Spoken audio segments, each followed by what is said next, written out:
SD, mata kuliah, dan mata pendidikan. Di sini saya ingin menjelaskan permasalahan pendidikan di Indonesia. Selamat menyaksikan. Baik, kali ini saya akan membahas tentang masalah pendidikan di Indonesia beserta solusinya. Di sini ada 9 poin yang dapat kita pelajari bersama, yaitu yang pertama, keterbatasan akses pendidikan, kurikulum guru,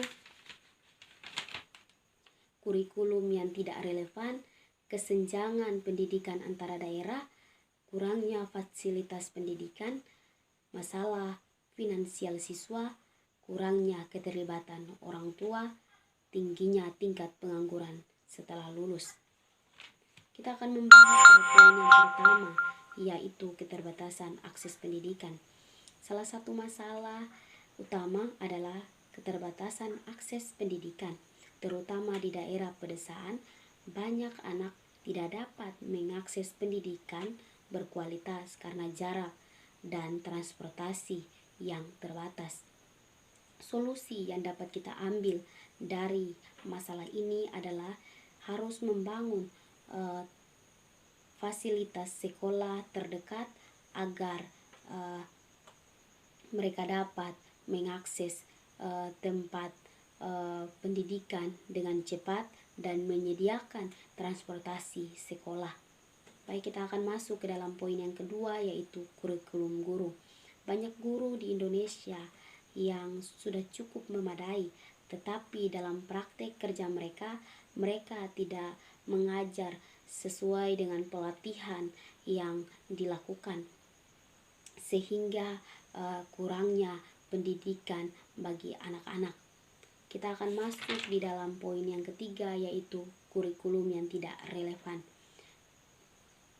Banyak kritik terhadap kurikulum di Indonesia karena tidak dianggap dan tidak memadai dan tidak sesuai dengan kebutuhan pasar kerja.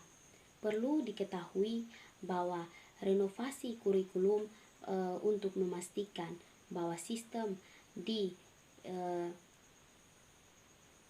keterampilan yang relevan dengan kerja modern.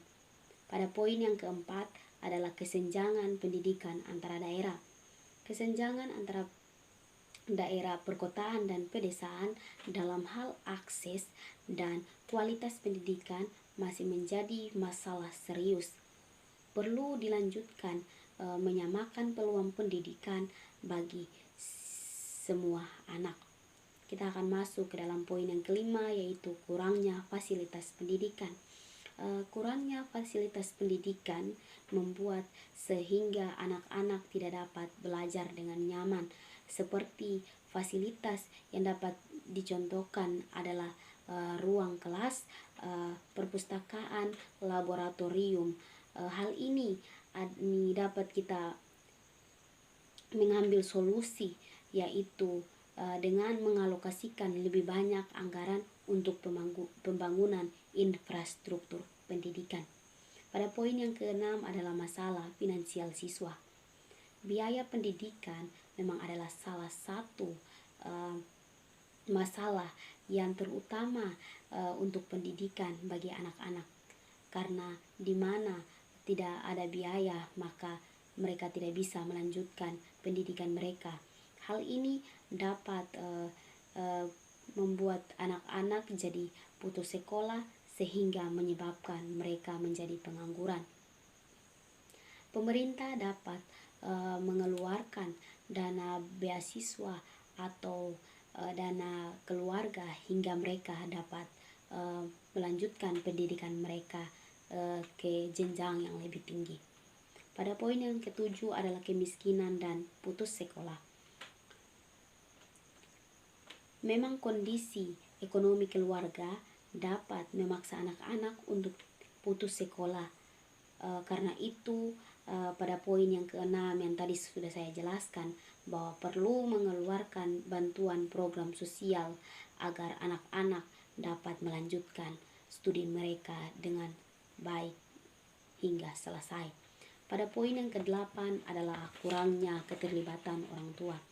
Memang orang tua adalah peran yang sangat penting bagi anak-anak untuk melanjutkan pendidikan mereka, karena orang tua adalah partisipasi yang dibutuhkan anak-anak untuk melanjutkan pendidikan mereka.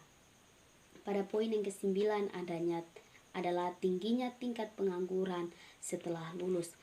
Hal ini menyebabkan anak-anak yang sehabis tamat SMA dapat mereka menganggur karena tidak ada pekerjaan yang sesuai dengan kinerja kerja mereka.